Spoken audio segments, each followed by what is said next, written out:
Randy, Randy Rides Alone is an early, really cheap, low budget, really poorly directed B Western starring John Wayne before he was John Wayne still did westerns, but he did not do the westerns that he eventually did once he I guess met John Ford doing a lot of those in the 40s. He became a superstar.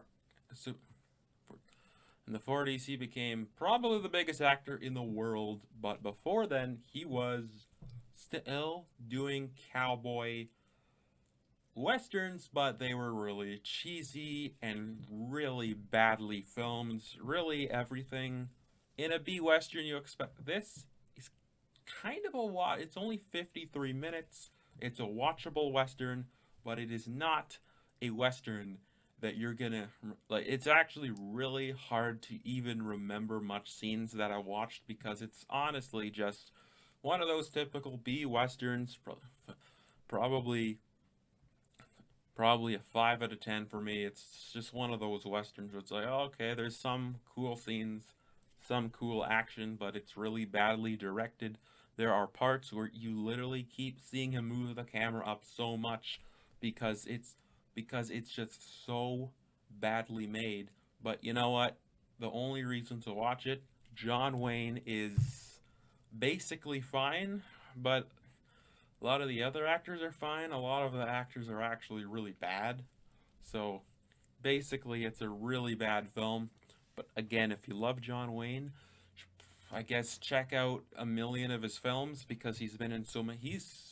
And again, there's a lot of really bad westerns. Like it was just like Lone Star. Like there's a lot of DVD sets that I've picked up over the years, and they're just these Lone Star really badly made westerns, all the westerns. But it's because John Wayne is on it, but they make it seem like it's an amazing western, where it's not really. It's just one of those okay times. But I mean, there's worse westerns out there.